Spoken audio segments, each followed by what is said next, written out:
কেবল তোমারি করি ইবাদত, কেবল তোমারি চাই নেয়ামত, কেবল তোমারি করি ইবাদত, কেবল তোমারি চাই নেয়ামত। দাও দিশা দাও সরল পথের, দাও দিশা দাও সরল পথের, সিরাত মুস্তাকিম, সিরাত মুস্তাকিম। প্রশংসা সবে কেবল তোমারি, প্রশংসা সবে কেবল তোমারি, রব্বুল আলামিন। আল্লাহুম্মা।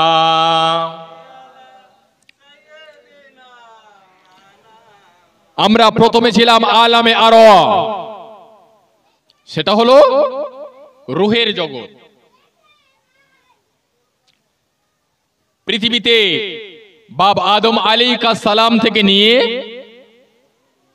কিয়ামত পর্যন্ত যত ইনসান পৃথিবীর জমিনে আসবে, সমস্ত ইনসান সেখানেই ছিল। আমরা যখন সেখানে ছিলাম, আল্লাহ পাক আমাদের সকলকে বলেছিলেন, আলাস্তু বিরব্বিকুম, আমি কি তোমাদের প্রভু নয়? আমরা সকলে এক বাক্যে বলেছিলাম, বালা, আল্লাহ আপনি আমাদের প্রভু। সেখান থেকে ট্রান্সফার করে মায়ের গর্ভ নামক জগতে পাঠিয়েছেন। প্রথমে ছিলাম আলামে আরওয়াহ, তারপরে মায়ের গর্ভে। মায়ের গর্ভে থাকাকালীন নির্দিষ্ট সময়ের ভিতরে আল্লাহ পাক আমাদেরকে দুনিয়াতে পাঠিয়েছেন। দুনিয়াতে আমাদের কাছে আমাদের মা বাপ, দাদা দাদি, নানা নানি, আত্মীয় স্বজন সকলে ছিলেন। তারা একের পর এক আমাদের ছেড়ে কবর নামক জগতে চলে গেল। আমরা তাদের গোসল দিয়ে, কাফনে কাফন পরিয়ে, জানাজার নামাজ পড়ে কবরে দিয়ে এসেছি। দুদিন পরে আমার আপনার যেতে হবে না? হবে না? দুনিয়াতে বাঁচার জন্য, খাওয়ার জন্য, বিল্ডিং বালাখানা করার জন্য, গাড়ি বাড়ি চড়ার জন্য কতটা না মেহনত করলাম, কতটা না পরিশ্রম করলাম। যেহেতু কবর নামক জগতে যাব, সেখানে বাঁচার জন্য কতটা কি ইবাদত বন্দেগি করলাম। এই অবস্থায় আমরা যদি কবর নামক জগতে যাই, সেখানে গিয়ে বাঁচা যাবে বলে মনে হয়? বুকে হাত দিয়ে বলুন। আমরা যে সমস্ত অপরাধের সঙ্গে যুক্ত হয়ে আছি, এই অবস্থায় যদি কবরে যাই, সেখানে গিয়ে বাঁচা যাবে? আমাদের দ্বারা কি হয়নি বলুন? সুদ, ঘুষ, জেনা, ব্যভিচারী, অন্যায়, অত্যাচার, কেড়ে নেওয়া, মেরে নেওয়া, পরের জমি আত্মসাৎ করা, কি আমাদের দ্বারা হয়নি? সেদিনে এক জায়গায় জলসায় গিয়েছিলাম, মেদিনীপুরে। এক ভাই বলছে, ভাই, আমার বড় ভাই আমার মাকে বুঝিয়ে বাজিয়ে আমাদের জায়গা জমি কেড়ে নিয়েছে। ছোট ভাইরা বড় ভাইয়ের নামে নালিশ করছে যে, হুজুর, আমার বড় ভাই আমার মার কাছ থেকে বুঝিয়ে বাজিয়ে জায়গা জমি লিখে নিয়েছে। আল্লাহর রাসূলের হাদিস, মান আকাদা সিবরাম মিনাল আরদ যুলমা ফাইন্নাহু ইয়াতাকাহু ইয়াউমাল কিয়ামাতি সাবঈ আরতিন।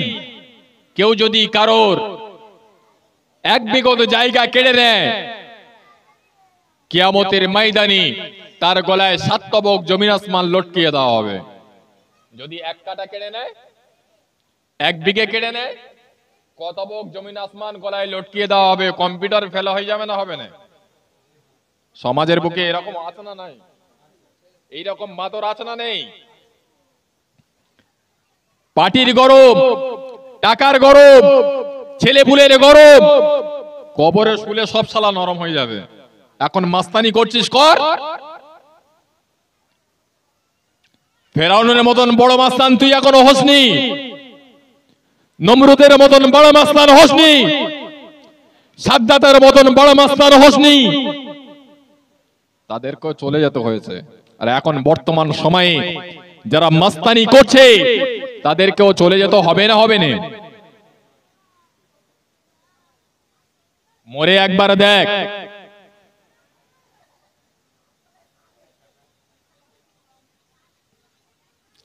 বনি ইসরাইল যুগের একজন ব্যক্তি 200 বছর হায়াত পেয়েছিলেন।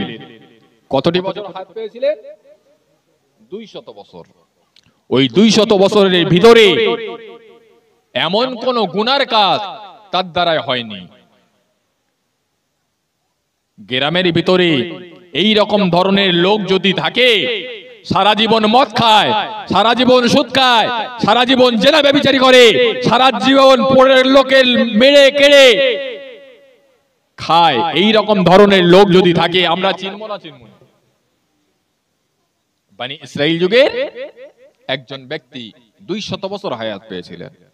ওই 200 বছরের ভিতরে সারাটি জীবন শুধু গুনাহ আর গুনার কাজ করেছিল।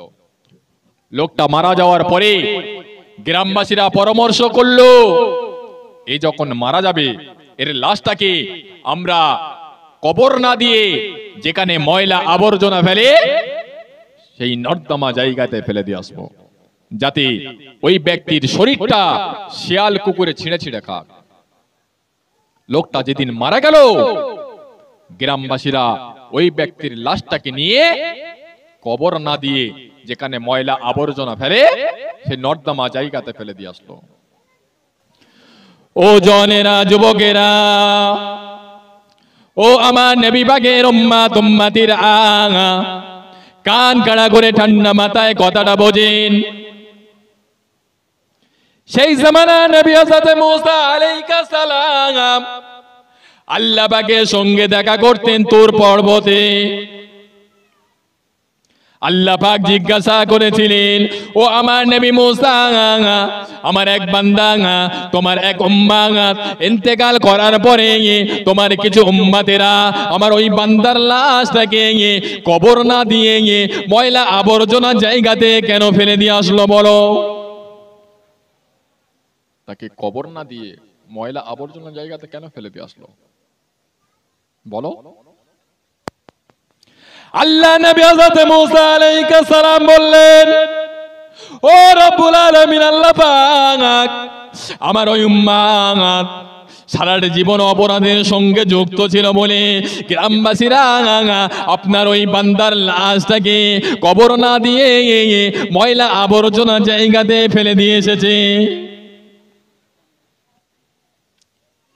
আল্লাহ পাক বলেছিলেন, ও আমার নবী মুসা, চলে যাও, চলে যাও, আমার ওই বান্দার লাশটাকে ময়লা আবর্জনা জায়গা থেকে তুলে নিয়ে ইজ্জতের সঙ্গে সম্মানের সঙ্গে গোসল দিয়ে কাফনের কাফন পরিয়ে জানাজার নামাজ পড়ে কবরস্থ করো।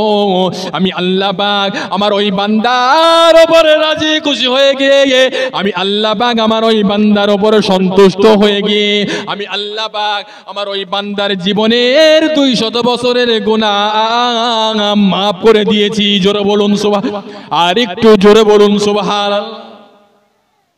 নবী মুসা আলাইহিস সালাম বললেন, আল্লাহ কি কারণে মাফ করলেন আমি কি একটু জানবো না? আল্লাহ পাক বলেছিলেন, ও আমার নবী মুসা, আমি আল্লাহ পাক তোমার উপরে তাওরাত কিতাব নাযিল করেছিলাম। ওই তাওরাত কিতাবের ভিতরে আমার আখির জামানার নবী, নূর নবী, দয়ার নবী জনাবে মুহাম্মদুর রাসূলুল্লাহকে সাল্লাল্লাহু আলাইহি ওয়াসাল্লামের নামটা দিয়েছিলাম।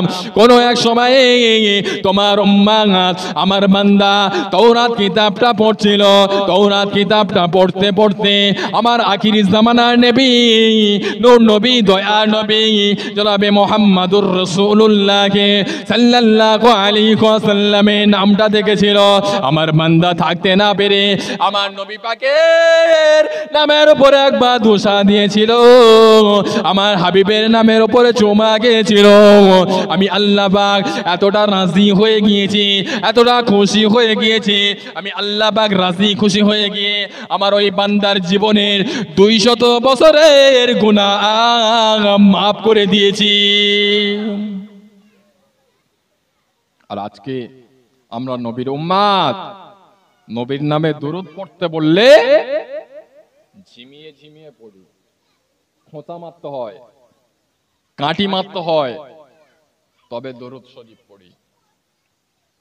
নবী মুসা আলাইহিস সালামের উম্মত 200 বছর অপরাধ করার কারণে, আমার নবী পাকের উপরে দরুদ পড়ার কারণে, আমার নবী পাকের নামের উপরে সম্মান করার কারণে তার জীবনের 200 বছরের গুনাহ আল্লাহ পাক যদি মাফ করতে পারেন, আমরা সেই নবীর উম্মত, সেই নবীর উপরে দরুদ পড়লে, সেই নবী পাকের উপরে কিয়াম পড়লে, সেই নবী পাকের অন্তর থেকে যদি ভালোবাসি, আল্লাহ পাক আমাদের ক্ষমা করবে না? করবে না? জোরে বলেন। যে নবী পৃথিবীতে চলতে ফিরতে উঠতে বসতে আমাদের জন্য কান্নাকাটি করেছিলেন, এমন কোন সময় নেই সেই সময়ে আমাদের জন্য কাঁদেননি। এমনকি আল্লাহর রাসূলের ইন্তেকালের সময় আমাদের কথা ভুলে যাননি। ইন্তেকালের সময় যখন মানুষের জাকানদানির কষ্ট হয়, ওই সময় বিবির কথা মনে থাকে? কথা বলে। বাচ্চার কথা মনে থাকে? ছেলেপুলের কথা মনে থাকে? কারোর কথা মনে থাকে না। রাসূলুল্লাহর ওয়াফাতের সময় আমাদের কথা বলেননি। ও জনেরা, যুবকেরা, ও আমার নবী পাকের উম্মত উম্মতিরা, কান কাড়া করে ঠান্ডা মাথায় কথাটা বোঝেন। আল্লাহ নবী 13 দিন বিছান শয্যাশায়ী। আল্লাহ নবী আর উঠতে পারেন না, আল্লাহ নবী আর বসতে পারেন না। আমার নবী পাকের খিদমতে আমাদের সকলের আম্মা জান হযরত আয়েশা সিদ্দিকা রাদিয়াল্লাহু তাআলা আনহা ছিলেন, হযরত ফাতেমা রাদিয়াল্লাহু তাআলা আনহা ছিলেন।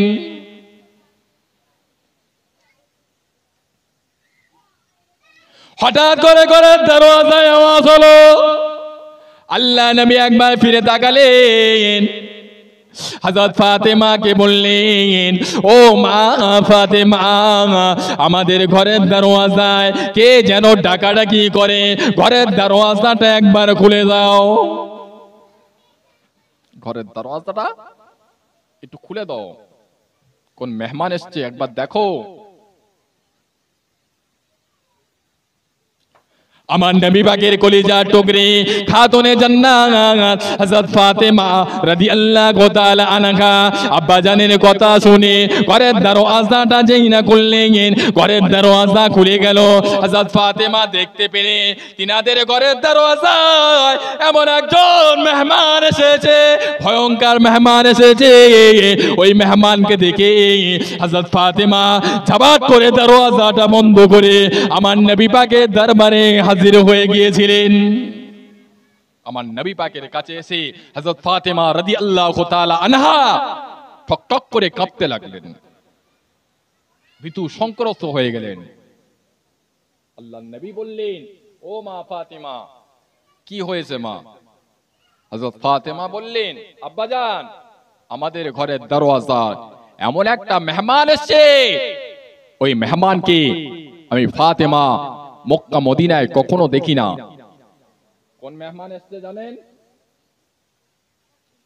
প্রত্যেকের কাছে আসবে,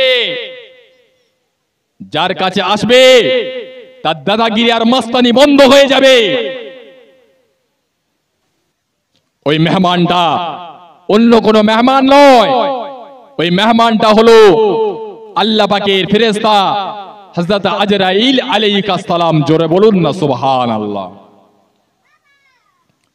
ফেরেশতা আজরাইল আলাইহিস সালামকে দেখে হযরত ফাতেমা ভয় খেয়ে ঝাবাট করে দরওয়াজা বন্ধ করে আমার নবী পাকের দরবারে হাজির হলেন। আল্লাহ পাক আমার নবীকে জানিয়ে দিলেন, আল্লাহ নবী বললেন, ও মা ফাতেমা, ভয়ে কেউ না মা, ঘেবড়ে যেও না, উনি অন্য কেউ নয়, উনি ওই ব্যক্তি যিনি নাকি স্বামীর সামনে বিবিদের জান কব্জ করে স্বামী দিবকে বিবি হারা করে রাখে। বিবিদের সামনে স্বামীদের জান কব্জ করে বিবি দিবকে বেওয়া করে রাখে। মা বাপের সামনে ছেলে পুলেদের জান কব্জ করে মা বাপকে সন্তান হারা করে রাখে। সন্তান পুলেদের সামনে মা বাপের জান কব্জ করে বাচ্চা দিবকে এতিম এসিল করে রাখে। ও মা ফাতেমা, উনি অন্য কেউ নয়, উনি হলেন আল্লাহ পাকের ফেরেশতা হযরত আজরাইল আলাইহিস সালাম। জোরে বলুন সুবহান, আর একটু জোরে বলুন সুবহান। দরওয়াজা খুলে দাও। হযরত ফাতেমা রাদিয়াল্লাহু তাআলা আনহা দরওয়াজাটা খুলে দিলেন। ফেরেশতা আজরাইল আলাইহিস সালাম দুপা চার পা করে আমার নবী পাকের দরবারে হাজির হলেন। আল্লাহ নবীকে সালাম দিলেন। আল্লাহ নবী সালামের জবাব দিয়ে জিজ্ঞাসা করলেন, ইয়া কি আজরাইল, ও ভাই আজরাইল, আমি রাসূলুল্লাহ শরীর অসুস্থ সময়, আমি রাসূলুল্লাহ আর শরীর দুর্বলের সময়, আমি রাসূলুল্লাহ শরীর অসুস্থ সময় কি মনে করে আসলেন ভাই আজরাইল? ফেরেশতা আজরাইল আলাইহিস সালাম বললেন, ইয়া রাসূলুল্লাহ, ইয়া হাবিবাল্লাহ, আপনার কাছে দুটো উদ্দেশ্য নিয়ে এসেছি। নাম্বার 1 হলো, আপনি যদি আমায় হুকুম দেন, আপনি যদি আমায় ইজাজত দেন, আপনি যদি আমায় পারমিশন দেন, আপনার জান মোবারকটা কবজ করব। হুকুম যদি না দেন, বেয়াদবি করব না, আপনার সঙ্গে মুলাকাত করে আমি আজরাইল রিটার্ন চলে যাব। জোরে বলুন সুবহান, আর একটু জোরে বলুন সুবহানাল্লাহ। ফেরেশতা আজরাইল আলাইহিস সালাম সকলের কাছে আসবে। বাবাজি, এমন কথা বলবে না, জাবাত করে পড়বে আর জানটা নিয়ে চলে যাবে। আমার নবী পাকের জন্য খাস, আমার নবী পাকের জন্য স্পেশাল। ইয়া রাসূলুল্লাহ, হাবিবাল্লাহ, আপনার কাছে দুটো উদ্দেশ্য নিয়ে এসেছি। নাম্বার 1, আপনি যদি আমায় হুকুম দেন, আপনার জান মোবারকটা কবজ করব। হুকুম যদি না দেন, বেয়াদবি করব না, আপনার সঙ্গে মুলাকাত করে মুসাফা করে আমি আজরাইল রিটার্ন চলে যাব। জোরে বলুন না সুবহানাল্লাহ।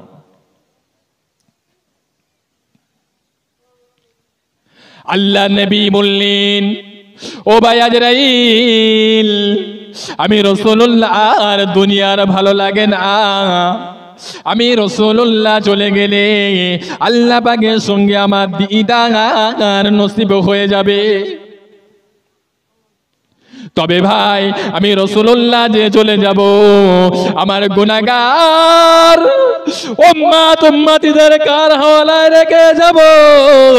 আমার উম্মত উম্মতি বড় দুর্বল, আমার উম্মত উম্মতি বড় যায়ীফ, আমার উম্মত উম্মতি বড় কমজোর, আমার উম্মত উম্মতিদের কার হাওলায় রেখে যাব?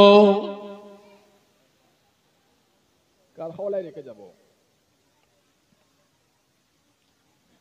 ফেরেশতা জিবরাইল আমিন আলাইহিস সালাম এসে হাজির হলেন। আল্লাহ নবীকে সালাম দিলেন। আল্লাহ নবী সালামের জবাব দিয়ে জিজ্ঞাসা করলেন, ইয়া আকি জিবরাইল, ও ভাই জিবরাইল, কি খবর, কি মনে করে আসলেন? ফেরেশতা জিবরাইল আমিন আলাইহিস সালাম বললেন, ইয়া রাসূলুল্লাহ, ইয়া হাবিবাল্লাহ, আল্লাহ পাক আপনাকে চিন্তা করতে মানা করে দিয়েছে। আপনি চিন্তা করলে স্বয়ং আল্লাহ পাক নিজেই চিন্তিত হয়ে যায়। জোরে বলুন সুবহান। ইয়া রাসূলুল্লাহ কে, ইয়া হাবিবাল্লাহ, আল্লাহ পাক আপনাকে চিন্তা করতে মানা করে দিয়েছে। আপনার খাতিরে, আপনার ওসিলায়, আপনার যে সমস্ত উম্মত উম্মতিরা মরণের আগে যদি তওবা করে মারা যায়, আপনার খাতিরে আপনার উম্মত উম্মতিদের জীবনের সমস্ত গুনাহকে আল্লাহ পাক মাফ করে দেবেন। জোরে বলুন সুবহান। ইয়া রাসূলুল্লাহ, হাবিবাল্লাহ, আপনার খাতিরে, আপনার ওসিলায় আপনার যে সমস্ত উম্মত উম্মতিরা মরণের আগে যদি তওবা করে মারা যায়, আল্লাহ পাক আপনার ওসিলায় আপনার উম্মাত উম্মাতীদের আল্লাহ পাক ক্ষমা করে দেবেন। জোরে বলুন না সুবহানাল্লাহ। আল্লাহ নবী কিছুটা শান্তি পেলেন। আল্লাহ নবী বললেন, ও ভাই আজরাইল, আমি রাসূলুল্লাহর কি 5টা মিনিট সময় দেবে? ফেরেশতা আজরাইল আলাইহিস সালাম বললেন, ইয়া রাসূলুল্লাহ, ইয়া হাবিবাল্লাহ, আপনি 5টা মিনিট সময় নিয়ে কি করবেন? আপনি যদি চান কিয়ামত পর্যন্ত আপনাকে হায়াত দেওয়া হবে। আল্লাহ নবী বললেন, ও ভাই আজরাইল, আমি রাসূলুল্লাহ কিয়ামত পর্যন্ত হায়াত নিতে চাই না, আমি রাসূলুল্লাহর কি 5টা মিনিট সময় দাও।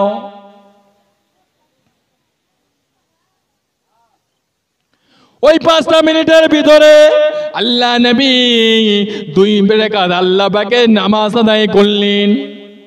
আল্লাহ পাকের নামাজ আদায় করে আল্লাহ পাকের দরবারে কেঁদে কেঁদে মুনাজাত করলেন, ও রব্বুল আলামিন, আল্লাহ, আমার উম্মাত উম্মতি বড় গুনাহগার, আমার উম্মাত উম্মতি বড় খাতাকার, আমার উম্মাত উম্মতির বড় সিয়াকার। আপনি আমার গুনাহগার উম্মাত উম্মতিদের দেখবেন, আপনার হাতে আমি আল্লাহ রেখে দিলাম। আপনি আমার গুনাহগার উম্মাত উম্মতিদের দেখবেন। জোরে বলুন সুবহান, আর একটু জোরে বলুন সুবহান। এমন নবী হবে মৃত্যু বিছানায় কারোর কথা কেউ মনে রাখে না।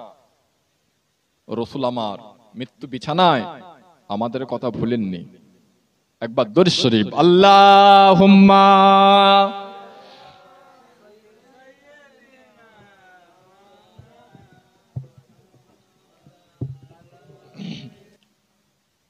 ও জওয়ানেরা, যুবকেরা, আল্লাহ নবী 2 রাকাত আখিরি নামাজ আদায় করলেন। নামাজের পরে আল্লাহ নবী বললেন, ও ভাই আজরাইল, আমি রাসূলুল্লাহ তোমায় ইজাজত দিলাম, আমি রাসূলুল্লাহ তোমায় পারমিশন দিলাম, এবারে তুমি তোমার কাজ সমাধা করো। ফেরেশতা আজরাইল আলাইহিস সালাম আমার নবী পাকের সিনা মোবারকের উপরে যখন হাতটা রাখার পরে আল্লাহ নবী একটু কেঁদে ফেললেন। ও ভাই আজরাইল, আমি রাসূলুল্লাহ সিনা মোবারকের উপরে একটি ভারী পাহাড় চাপিয়ে দিলে ভাই, আমি রাসূলুল্লাহর জানটা সংকীর্ণ হয়ে যাচ্ছে, আমি রাসূলুল্লাহর অত্যন্ত কষ্ট হচ্ছে, আমি রাসূলুল্লাহর সিনা মোবারকের উপরে একটি ভারী পাহাড় চাপিয়ে দিলে ভাই, আমি রাসূলুল্লাহর অত্যন্ত কষ্ট হচ্ছে ভাই। ইন্না সাকরাতুল মাউত হাক্কুন, মওতের কষ্ট অতি সত্য।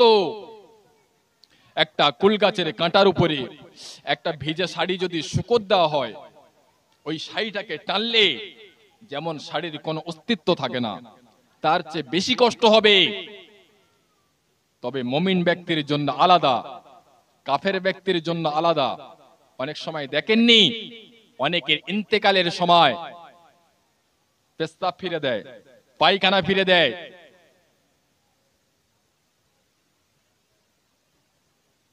চেহারা কালো হয়ে যায়। যে যেমন কোয়ালিটির মাল, তার মৌতটা সেইভাবে হয়। আপনি মৌত দেখে বুঝতে পারবেন এ কি ধরনের মাল ছিল।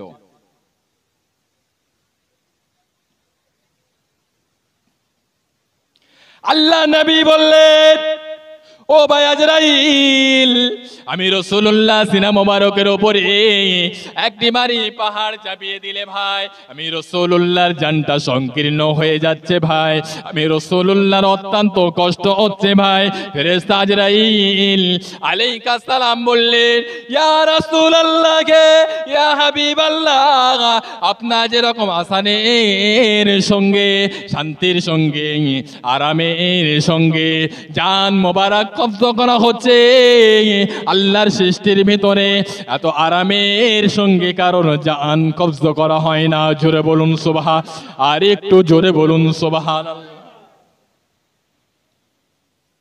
এই কথাটি শোনার সঙ্গে সঙ্গে আল্লাহ নবী আরো টুকরা টুকরা কাঁদছেন। এই কথাটি শোনার সঙ্গে সঙ্গে আল্লাহ নবী আরো দার হয়ে কাঁদছেন। ও ভাই আজরাইল, আমি রাসূলুল্লাহ যদি এত কষ্ট হয়, আমার গুনাহগার উম্মত উম্মতি বড় দুর্বল, আমার গুনাহগার উম্মত উম্মতি বড় কমজোর, আমার গুনাহগার উম্মত উম্মতি বড় যায়ীফ, আমার গুনাহগার উম্মত উম্মতিদের জাকান্দানির কষ্ট হয়, সাকরাতুল মউতের কষ্ট হয়, সিজ্জাতুল মউতের কষ্ট হয়, তারা ঈমানটাও হারিয়ে ফেলতে পারে। ও ভাই আজরাইল, আমি রাসূলুল্লাহ তোমায় জানিয়ে দিলাম, আমি রাসূলুল্লাহ তোমায় জানিয়ে দিলাম, আমি রাসূলুল্লাহ তোমায় বলে দিলাম, আমার যত উম্মত উম্মতি উম্মত উম্মতের জাকান্দানির কষ্ট, সাকরাতুল মউতের কষ্ট, সিজ্জাতুল মউতের কষ্ট, আমি আর যত উম্মত উম্মতি উম্মত উম্মতির সকলের জাকান্দানির কষ্ট, আমি রাসূলুল্লাহ আমার সিনার উপর থেকে উঠিয়ে নাও, আমার গুনাহগার উম্মত উম্মতিদের আর কষ্ট দেবেন না। জোরে বলুন সুবহান, আর একটু জোরে বলুন সুবহানাল্লাহ। ভাই আজরাইল, আমি রাসূলুল্লাহ তোমায় জানিয়ে দিলাম, আমার যত উম্মত উম্মতি জাকান্দানির কষ্ট, সাকরাতুল মউতের কষ্ট, আমি রাসূলুল্লাহ আমার সিনার উপর থেকে উঠিয়ে নাও, আমার গুনাহগার উম্মত উম্মতিদের আর কষ্ট দেবেন না। জোরে বলুন না সুবহানাল্লাহ। এতগুলো মানুষ, জোরে বলুন না সুবহানাল্লাহ। অনেকে বলে নবী মরে গিয়েছে, বলে না বলে না? কিছু খ্রিস্টানের বাচ্চা, কিছু ইহুদির বাচ্চা, তারা আমার নবী পাকের সম্পর্কে বাজে বাজে মন্তব্য করে না করে না? কেউ বলে নবী মারা গিয়েছে, মরা গরু ঘাস খায়। এই হারামির বাচ্চা, তোর চোখ আছে? তুই তো ওই চোখে নোংরা নোংরা ফিল্ম দেখিস, ওই চোখ নিয়ে নবী দেখা যাবে? তুই যে কান নিয়ে চলাফেরা করে, ওই কান নিয়ে আমার নবী পাকের কথা তুই শুনতে পাবি? এখনো চলে যা মদিনার মসজিদে নববী শরীফে সবুজ গম্বুজের পাশে আমার নবী পাকের অনেক আশিক উম্মত উম্মতিরা আমার নবী পাককে সালাম দেয়। তারা সালামের জবাবটা আমার নবী পাকের মাজার মুকদ্দাস থেকে আসতে থাকে, তারা শুনতে পেয়ে আমার নবী পাকের সালামের জবাবটা দিয়েই থাকেন। জোরে বলুন সুবহানাল্লাহ। কান থাকলে তবে তো শুনতে পাবে, চোখ থাকলে তবে তো দেখতে পাবে। ফুরফুরা শরীফের মুজাদ্দিদে জামান আলা হযরত দাদা হুজুর পীর কেবলা রাহমাতুল্লাহ আলাইহি পীর কলিকাতার জমিনে সুফি ফাতে আলী ওয়াইসি রাহমাতুল্লাহ আলাইহি প্রতিটি পলকে পলকে আমার নবী পাকের চাঁদ মুখ নূরানি চেহারা মোবারকটা দেখতে পেতেন। জোরে বলুন সুবহানাল্লাহ। চোখ তৈরি করেছিলেন ফেরেশতা আজরাইল আলাইহিস সালাম। আমার নবী পাকের রূহ মোবারকটা কবজা করে নিয়ে চলে গেলেন। মুমিনদের রূহ রাখা হয় আলা ইল্লিনে, কাফেরদের রূহ রাখা হয় আলা সিজ্জিনে। ফেরেশতা আজরাইল আলাইহিস সালাম আল্লাহ পাকের দরবারে বললেন, আল্লাহ আপনার হাবিবের রূহ মোবারকটা এনেছি, এটা কি আলা ইল্লিনে রেখে দেব? আল্লাহ পাক বলেছিলেন, ও ফেরেশতা আজরাইল, না না, কখনো হতে পারে না, আমার নবী পাকের রূহ মোবারকটা আলা ইল্লিনে রাখা যাবে না। ফেরেশতা আজরাইল আলাইহিস সালাম বললেন, আল্লাহ তাহলে আপনার হাবিবের রূহ মোবারকটা আরশ আজিমের ভিতরে রেখে দিই। আল্লাহ পাক বলেছিলেন, ও ফেরেশতা আজরাইল, তুমি কি জানো না যে নবী পাকের কদম মোবারকের ধুলার খাতিরে আমি আল্লাহ আমার আরশ আজিমের মর্যাদা বাড়িয়ে দিয়েছি, সেই নবী পাকের রূহ মোবারকটা আরশ আজিমে রাখা যাবে না। ফেরেশতা আজরাইল আলাইহিস সালাম অত্যন্ত চঞ্চল হয়ে গেলেন, অত্যন্ত পেরেশান হয়ে গেলেন। আল্লাহ আপনার হাবিবের রূহ মোবারকটা রাখবো কোথায়?